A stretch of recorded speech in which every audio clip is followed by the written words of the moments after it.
আজকে জুমার খুতবায় সংক্ষিপ্ত সময়ে আলোচনার বিষয় সালাতে সারিবদ্ধভাবে কাতার সোজা করে বা কাতারবদ্ধভাবে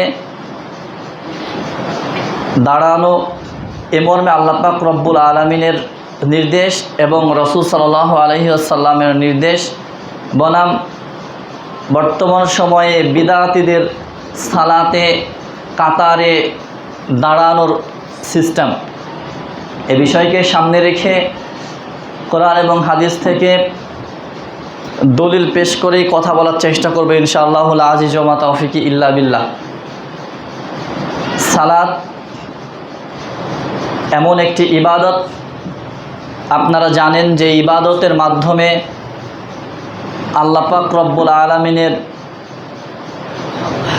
নিকটবর্তী বা অত্যন্ত একেবারে প্রিয়ভাজন ব্যক্তি হওয়া যায়। সালাত এমন একটি ইবাদত যে ইবাদতের মধ্য দিয়ে আল্লাহ পাক রব্বুল আলামিনের থেকে যা কিছু চান, আপনি যেটাই চান আল্লাহ পাক রব্বুল আলামিন আপনাকে দিবেন। শুধুমাত্র আপনার বিপদেও যদি আপনি 2 রাকাত সালাত আদায় করে আল্লাহ পাক রব্বুল আলামিনের দরবারে হাত তোলেন, আল্লাহ পাক রব্বুল আলামিন আপনাকে দিবেন।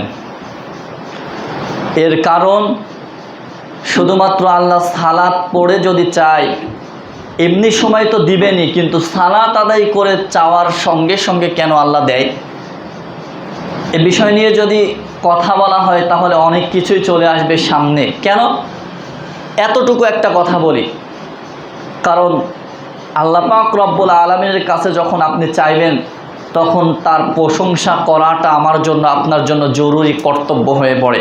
আর যখন আপনি সালাত আদায় করবেন তখন আপনি সূরা ফাতিহা পড়েন, এই সূরা ফাতিহাতে আল্লাহ পাক রব্বুল আলামিনের প্রশংসা নিহিত রয়েছে, যার কারণে আল্লাহ পাক রব্বুল আলামিন বান্দার ওপর খুশি হয়ে যায়।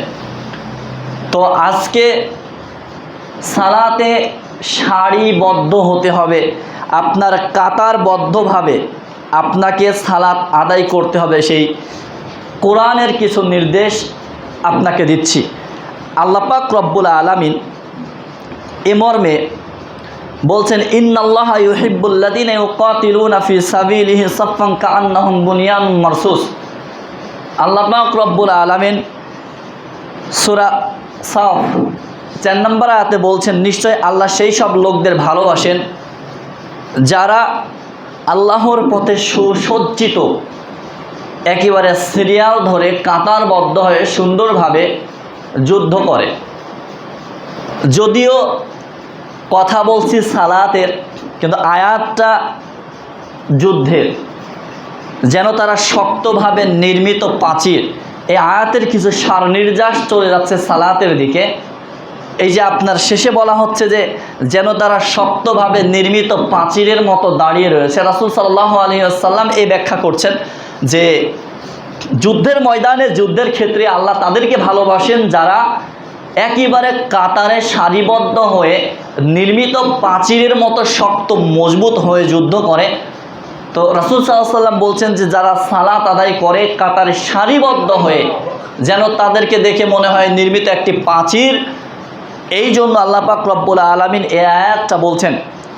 তাহলে এখন আমাদেরকে কোরআনের দিক থেকে যদি চলে আসি, আসার পরে পরিপূর্ণভাবে কোরআনে বলা নেই, শুধুমাত্র এতটুকু বলা আছে আকিমুস সালাত, সালাত কায়েম করো, ও আতুজ যাকাত, যাকাত প্রদান করো। কিভাবে সালাত আদায় করবেন, সালাতের সিস্টেমটা কি, এই যে আপনার জামাতে কাতারবদ্ধভাবে দাঁড়াতে হবে, এর যে কত ফজিলত, এটার যে মানে কি, আপনাকে কি দিয়ে বোঝাই, একটু সামনে যান, দেখেন বোঝাচ্ছি। সালাতে কাতারবদ্ধভাবে দাঁড়াবেন এই কথা কোরআন মাজিদে কোথায় আছে? কোথাও তো নাই। এটার মানে উন্মোচন করবে কে?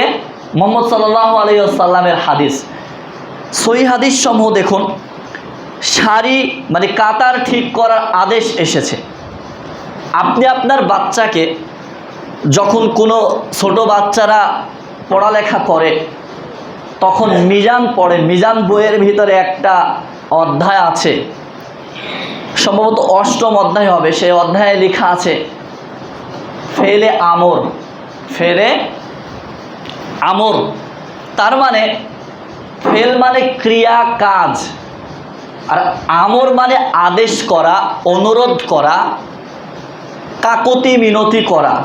মানে আপনি আমাকে কাকতি মিনতি করে আদেশ দিয়ে বলছেন বা অনুরোধ করে বলছেন যে তুমি ওই কাজটা করো, এটা একটা আদেশ।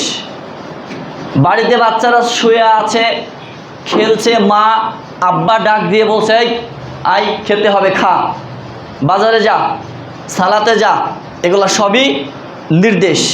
তো আল্লাহর নবী সাল্লাল্লাহু আলাইহি ওয়াসাল্লাম আমাদেরকে নির্দেশ দিয়ে বলছেন। আনাস রাদিয়াল্লাহু তাআলা আনহু বলেন, ক্বালা আকামান নবী সাল্লাল্লাহু আলাইহি ওয়াসাল্লাম আস-সাফা ফাকালা সাউ সুফুফাকুম ফাইন্না তাসাওয়াতিস সাফি মিন তামামিস সালাত। সহিহ বুখারী 723, সহিহ মুসলিম 433। রাসূল সাল্লাল্লাহু আলাইহি ওয়াসাল্লাম বলছেন সারি ঠিক করো। কি করো? সালাতে সফ, সারি ঠিক করো, কাতার সোজা করো, এবং নিশ্চয় সারি ঠিক করা সালাত পরিপূর্ণতার একটি অংশ। আপনি সালাত আদায় করছেন, এই সালাতটা আল্লাহর দরবারে যাচ্ছে না। আমি একটি কাজ করছি, কাজটা তৃপ্তি সহকারে না। আমি খাওয়া দাওয়া করছি কিন্তু আমার পেট পরিপূর্ণ হচ্ছে না, এই জন্য আমাকে কিছুক্ষণ পরে আবার খাওয়া লাগছে। রাসূল সাল্লাল্লাহু আলাইহি ওয়াসাল্লাম বলছেন তোমরা কাতার সোজা করো। কাতার সোজা করাটা হচ্ছে সালাত পরিপূর্ণ হওয়ার একটি অংশ। আচ্ছা, কাঁধ ও পায়ের অবস্থান।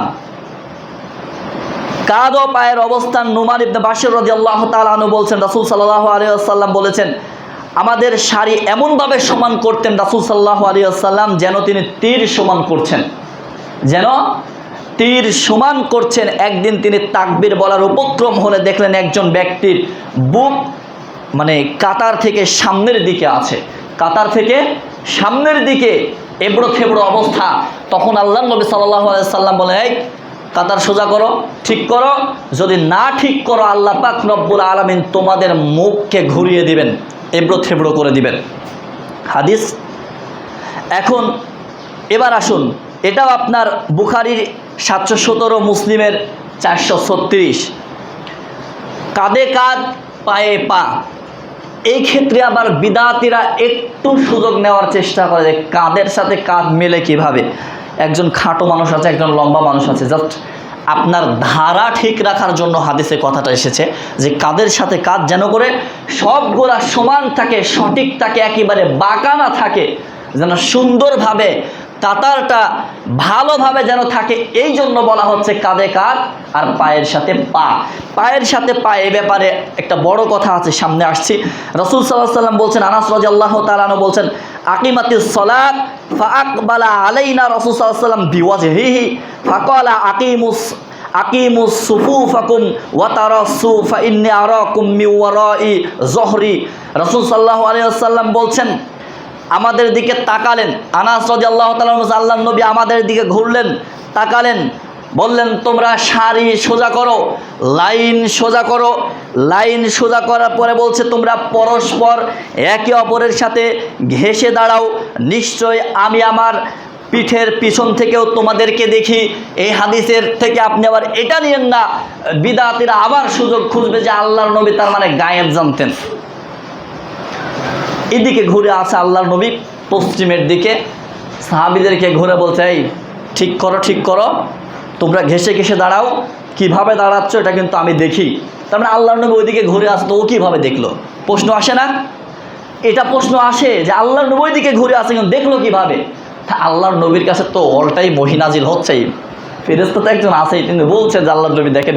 এই জন্য তিনি বলছিলেন যে আমি কিন্তু পিঠের পিছন দিক থেকেও তোমাদেরকে কি করি, দেখি।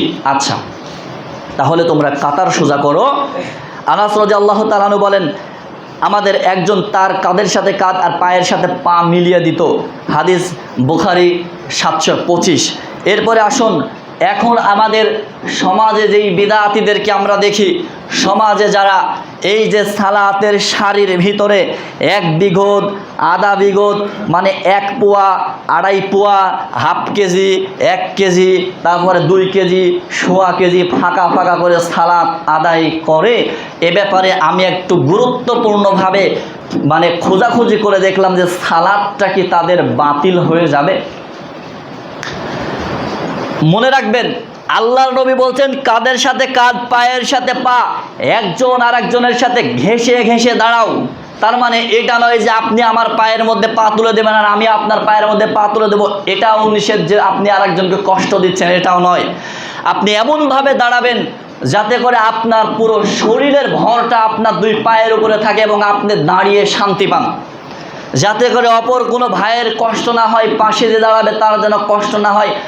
বাপ রে বাপ, তাদের মানে কি বলে ওটাকে, গবেষণা, তাদের থিসিস, তারা বলে যে বাপ বেটার সাথে, বেটা বাপের সাথে পায়ে পা মিলিয়ে দাঁড়াবে, বাপকে সম্মানই করে না। আল্লাহর নবীকে অসম্মান করে বাপকে সম্মান করতে হবে। বুঝলেন না বিষয়টা? আল্লাহর নবীকে অসম্মান মানে ফাঁকা ফাঁকা করে দাঁড়াবেন। আর বাপকে সম্মান করতে না, আল্লাহর নবীকে অসম্মান মানে তার হাদিসকে আপনি মানছেন না। আর বাপকে সম্মান করতে গেলে আপনি বাপের থেকে পা সরিয়ে দাঁড়াবেন, বাপের সাথে পা লাগালে আপনার বাপকে অসম্মান করা হবে। যে এটা হচ্ছে তাদের কথা। শোনেন, আমরা তাও অন্তত সালাতে দাঁড়িয়ে আল্লাহর নবীর হাদিসটা বলার চেষ্টা করি, যে এটা অন্তত আমরা বলি আকিমুস সুফুফাকুম ওয়া তারাসসু। আমরা এতটুকু বলি সাওয়ু সুফুফাকুম, কাতার সোজা করুন, কাতার সোজা করুন। বিদআতি ইমামদেরকে কখনোই দেখলাম না তারা এই মসজিদের ইমামের মুসল্লায় দাঁড়া কখনো তারা বললো যে পায়ের মধ্যে পা ফাঁকা করে দাঁড়ান। তাদের পক্ষে কোনো দলিল নাই। কোনোদিন শুনছেন?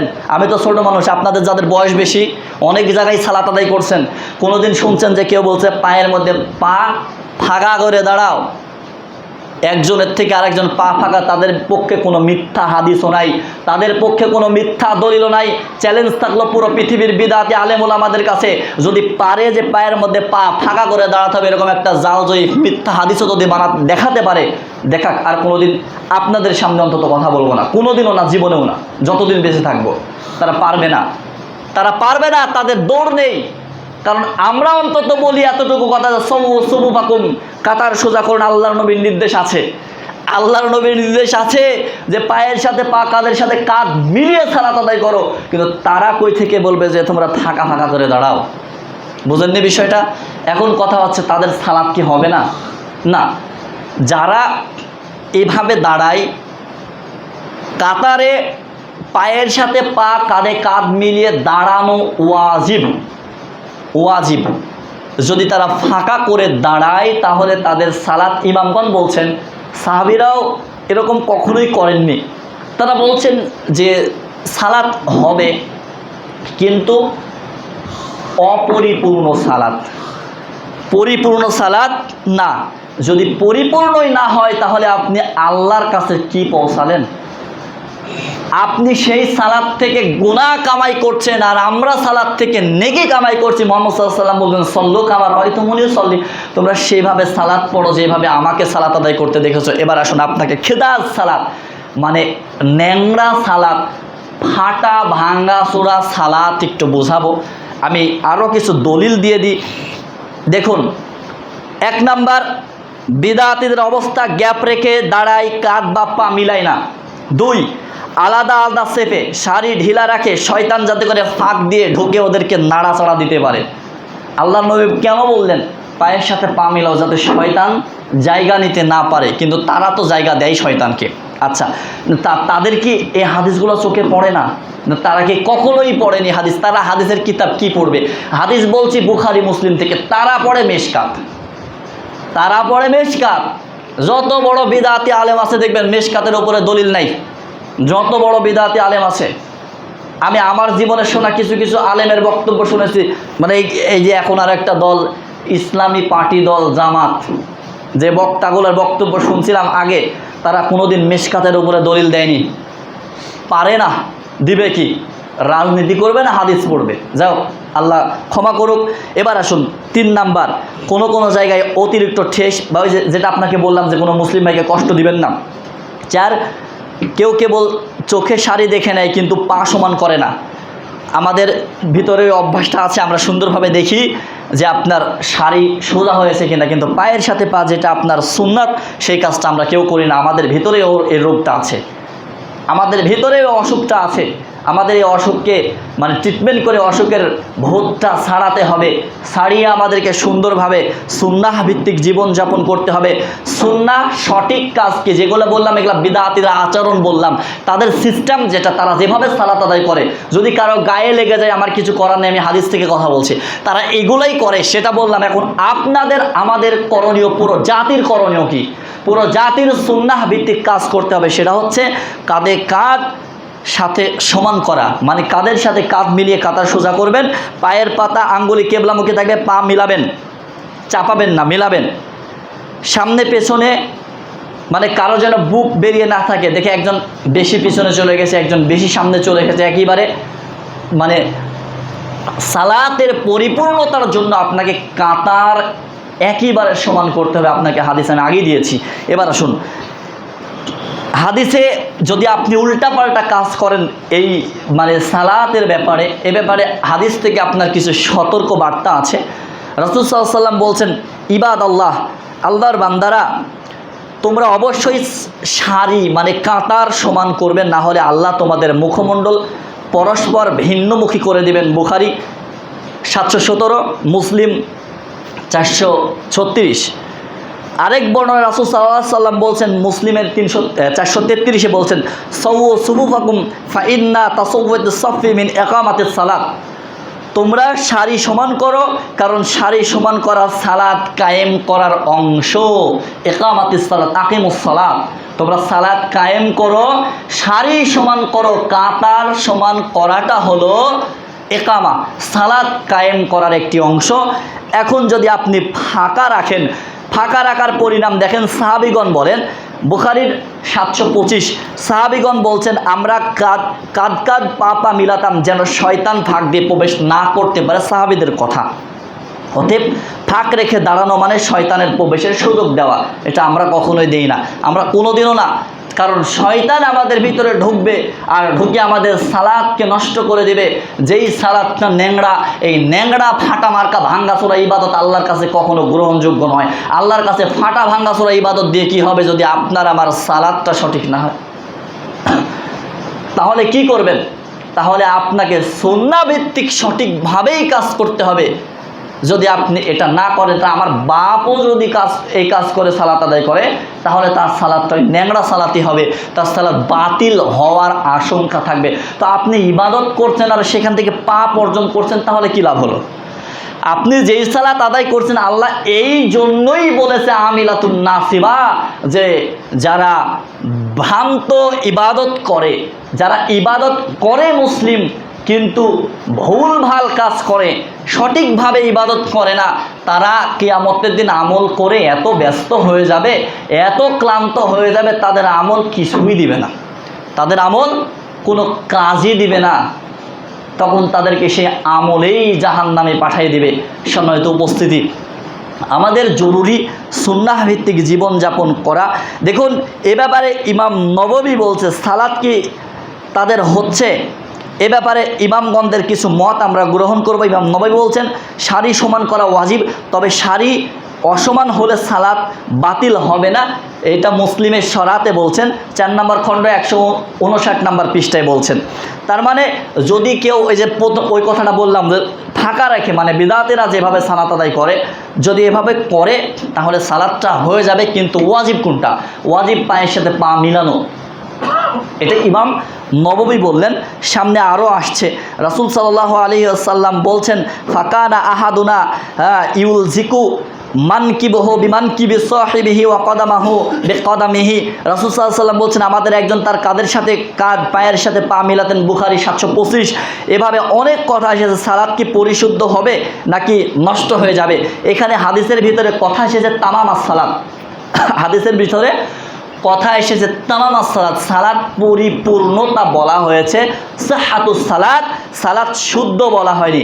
অর্থাৎ সাফ মানে কাতার অসমান হলে সালাত হবে কিন্তু অপূর্ণ থাকবে। কাতার অসমান হলে, বাঁকা হলে, বা ওই যে পিছনে সামনে ওঠা, পায়ের ভিতরে ফাঁকা, এই কাজগুলো যদি কেউ করে, আপনি লক্ষ্য করবেন কিনা যে পায়ের সাথে পা যদি মিলাই কাতারটা সোজা হয় না। আমাদের পক্ষের দলিল এই জন্য বলছি না, আল্লাহ নবীর হাদিস ইভেন আমরা করি বিধায় বলছি যে পায়ের সাথে পা মিলালে কাতারটা সোজা হয়, যদি পায়ে পা ফাঁকা রাখেন কাতারটা বাঁকা হয়। এটা ভালোভাবে লক্ষ্য করলে আপনারা বুঝবেন অবশ্যই। এবার আসুন, ইমাম নববী যে কথা বলেছেন, ইবনে হাজার আসকালানী রাহিমাহুল্লাহ বলছেন, সারি অসমান হলে সালাত বাতিল হয় না, তবে এটি সালাতের পূর্ণতা ও সৌন্দর্য নষ্ট করে। সালাতের পূর্ণতা ও সৌন্দর্য নষ্ট করে, কারণ আপনি যখন সালাত আদায় করছেন আপনি কেবলমাত্র একজন আল্লাহর সাথে কথা বলছেন, আপনি আপনার প্রতিপালক আল্লাহর সাথে সাক্ষাৎ করছেন, মোলাকাত করছেন, কথা বলছেন তার সাথে। ওই যে সামনে আবার রমজান চলে আসছে, যে আপনার এমন 4G 5G গতিতে সালাত হয়, মুরগিকে ভাত দিবেন আর ওদের 20 রাকাত পড়তে লাগাই দিবেন, দেখবেন মুরগির এক মুঠ ভাত খেতে খেতে ওদের 20 রাকাত শেষ। তার মানে বুঝেন, এটাই হলো খিদাজ সালাত। আমি আসছি, ওইদিকে আসছি, দেখেন এখন এ ব্যাপারে। এই যে খিদাজ, রাসূল সাল্লাল্লাহু আলাইহি ওয়াসাল্লামের হাদিস অমান্য করে, প্রশ্নটা এটা যে আল্লাহর নবী এই সুন্নাহগুলো দিয়ে গেলেন, দেওয়ার পরে এখন যারা আমাদের ভিতরে সালাত রুকু ঠিকভাবে করে না, সাজদা ঠিকভাবে করে না, বা এই যে সালাতে কাতার সোজা করে না, বা সুন্নাহকে অস্বীকার করে, মানে পায়ের সাথে পা মিলাই না, যুক্তি দেয় বাপের পায়ের সাথে বেটা, চাচার পায়ের সাথে ভাতিজা কিভাবে পা লাগাতে পারে, চাচাকে বাপকে সম্মানী করে না, বচ্চার ছেলে, ও একটা খারাপ ছেলে, এই কথা বলে আমাদের সমাজে অসংখ্য মানুষ। তারা বড় বড় মূর্তি, জীবনে মাদ্রাসা যায়নি, জীবনে কোনোদিন ইসলাম সম্পর্কে জানে না, অথচ তারা বড় বড় নেতা খেতা, বড় বড় মূর্তি। কথা বুঝতে পেরেছেন? মুফতি বললাম না, মূর্তি বললাম, ওরা মূর্তি। আচ্ছা, রাসূল সাল্লাল্লাহু আলাইহি ওয়াসাল্লামের হাদিস অমান্য করে সালাত পড়ে, তাদের সালাত কি খিদাজ নয়? মানে অপূর্ণ বা ন্যাংরা সালাত হয় কি? খিদাজ শব্দটি এসেছে, রাসূল সাল্লাল্লাহু আলাইহি ওয়াসাল্লাম বলছেন, মান তারাকা সালাতাল আসরি হাবিতা আমালুহু, বুখারীর আপনার 553। আরেক হাদিসে রাসূল সাল্লাল্লাহু আলাইহি ওয়াসাল্লাম আন্নাহু ক্বালা ফিল মারআতি, একটা মহিলা সালাতের কথা বলে বলছেন, তুসাল্লি ওয়ালাম তাহসিনু রুকুআহা ওয়া সুজুদাহা ক্বালা তিলকা সালাতুল খিদাজ। আল্লাহর নবী একজন মহিলার সালাতের কথা বলে বলছেন যে ওই মহিলা সালাতে ঠিকমতো রুকু মারেনি, সালাতে ঠিকমতো সেজদাও মারেনি। আমাদের বাড়িতে মায়েদের দেখা যায় ধপাধপ মারে আর ধপাধপ ওঠে, আর হাটে বাজারে মসজিদে বাপেরা ভাইয়েরা করে, ঠিক আছে, কেউ এর বাহিরে না। বাড়িতে মায়েরা মারে, সব কাজ দাঁড়াই দৌড়াই থেকে করতে পারে, সুন্দর করে সালাতের সময় হলেও কি এত রোগ ধরে বাবা? আরে এমনভাবে বসে, বুবু কয়া দিছে যে বসবা, আটো সাটো হয়ে সালাত আদায় করবা, আল্লাহর নবীর বিরোধিতা করে সালাত আদায় করবা, যেটা আল্লাহর নবী বলেনি সেইভাবে করবা, যাতে করে তোমার সালাত কবুল না হয়। এটা হচ্ছে আমাদের হুজুরদের আর আমাদের বুবুদের বক্তব্য। আচ্ছা, কাদের বুবু বললাম? সমাজে কিছু আছে না মহিলা তালিম দিয়ে বেড়ায়, এরা হলো ওই বুবু, এরা ফতুয়া দেয় যে পায়ের সাথে পায়ে একেবারে ভিড়িয়ে দাঁড়াবে। আল্লাহর নবী হাদিসে বললেন যে তুমি এমনভাবে দাঁড়াও যাতে তোমার শরীরের ভর থাকে। ওরা বলে পায়ের সাথে পা ভিড়িয়ে দাঁড়াও, নালে কিন্তু একবার লজ্জা স্থানের সাথে মাটি স্পর্শ করলে মাটি অভিশাপ করবে। সুবহানাল্লাহ। কি আপনারা খুশি না হাদিস শুনে? নাউজুবিল্লাহ বলেন। যাই হোক, খিদাত মানে নষ্ট প্রায়। খিদাত সালাত কার জন্য প্রযোজ্য? যে ব্যক্তি রুকু ঠিকভাবে করে না, সিজদা কিরাত রুকনগুলো ঠিক মতো করে না, সেই সালাত হবে খিদাজ। এখন সব ফাঁকা রেখে দাঁড়ানোর হুকুম রাসূল সাল্লাল্লাহু আলাইহি ওয়াসাল্লামের হাদিসগুলো এসে গেছে। এখানে বলা হয়েছে যে তামামাস সালাত, আপনাকে আবার বলছি যে সালাতের সারি যদি অসম্পূর্ণ হয় তাহলে সালাত পরিপূর্ণ হবে না, অসম্পূর্ণ হবে। এখন আল্লাহর নবী সাল্লাল্লাহু আলাইহি ওয়াসাল্লাম একজন ব্যক্তি, আল্লাহর নবী মসজিদে নববীতে এক কোনায় বসা, দেখছেন একজন ব্যক্তি ঢুকে সালাত আদায় করছেন। তা আল্লাহর নবী ওই ব্যক্তিকে দেখে বললেন যে ইরজি ফাসল্লি ফাইন্নাকা লাম তুসল্লি, যাও দৌড়াও, তুমি সালাত আদায় করনি, আবার যাও। ওই ব্যক্তি আবার গেলেন, আবার আসলেন, আল্লাহ নবী সালাত পড়েছি, আল্লাহ নবী বলছে ইরজি ফাসল্লি ফাইন্নাকা লাম তুসল্লি, তুমি যাও, আবার যাও, সালাত পড়ো, ফিরে যাও, গিয়ে সালাত আদায় করো। আবার 3 বার সে ব্যক্তিকে আল্লাহর নবী ফিরিয়ে দিলেন। সে ব্যক্তি পরে এতটুকু আল্লাহর নবীকে বলছে, আল্লাহর নবী আল্লাহর কসম করে বলছে, আমি এই যে সালাত আদায় করলাম, এই সালাতের বেশি সালাত আমি জানি না, আমাকে সালাত শিখিয়ে দিন। সে ব্যক্তি বুঝতে পেরেছিল যে আল্লাহর নবী তাকে বারবার কেন পাঠিয়ে দিচ্ছে, তুমি সালাত পড়োনি। ওই ব্যক্তি বলছে আমি সালাত পড়ে আসলাম, আল্লাহর নবী বলছে তুমি সালাত পড়োনি, আবার পড়ো। কেন? কারণ তার সালাত হচ্ছিল না।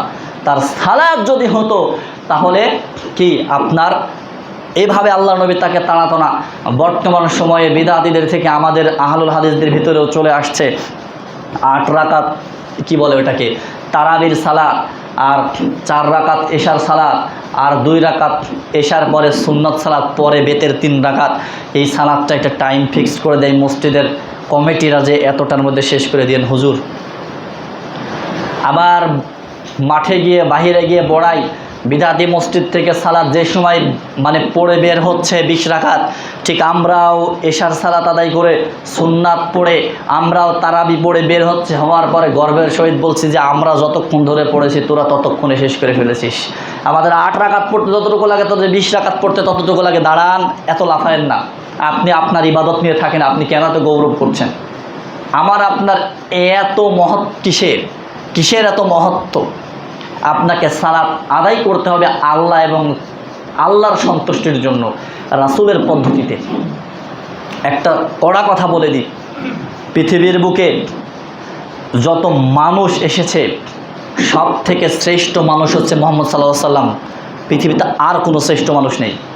পৃথিবীতে যত মানুষ এসেছে তার মধ্যে সব থেকে নাম্বার 1 শ্রেষ্ঠ ব্যক্তি হচ্ছেন মুহাম্মদ সাল্লাল্লাহু আলাইহি ওয়াসাল্লাম। নবী রাসূলদের পরে সব থেকে শ্রেষ্ঠ ব্যক্তিত্ব হলেন আবু বকর রাদিয়াল্লাহু তাআলা আনহু, এরপরে ওমর রাদিয়াল্লাহু তাআলা আনহু, এরপরে আলী রাদিয়াল্লাহু তাআলা আনহু, তারপরে উসমান রাদিয়াল্লাহু তাআলা আনহু। এই যে শ্রেষ্ঠ একজন ব্যক্তি মুহাম্মদ সাল্লাল্লাহু আলাইহি ওয়াসাল্লাম, তার পরের ব্যক্তি মানুষের ভিতরে শ্রেষ্ঠ ব্যক্তি আবু বকর রাদিয়াল্লাহু তাআলা আনহু। মনে রাখবেন, কথাটা কিন্তু কম কথা নয়।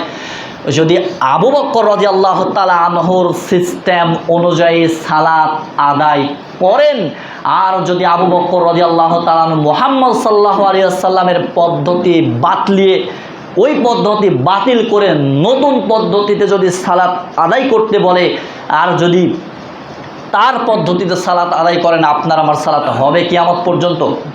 কোশ্চিন কালেও সালাত হবে না। ওমর এমন একজন ব্যক্তি, তার যে ক্ষমতা, ওমর রাদিয়াল্লাহু তাআলা এমন একজন ব্যক্তি, সেই ব্যক্তির পদ্ধতিতে যদি তিনি মুহাম্মদ সাল্লাল্লাহু আলাইহি ওয়াসাল্লামের পদ্ধতি বাদ দিয়ে যদি বলে যে মুহাম্মদকে চিনি না, আমার পদ্ধতিতে সালাত পড়ো, জীবনে কিয়ামত পর্যন্ত আপনার হায়াত থাকলেও সালাত হবে না। তাহলে আপনাকে হুজুর শেখাচ্ছে 5 টাকা দামের চটি বই, নামাজ শিক্ষা বই, কী যে সব লেখা আছে ওইগুলাই পড়ে ওইভাবেই শিখতেছেন।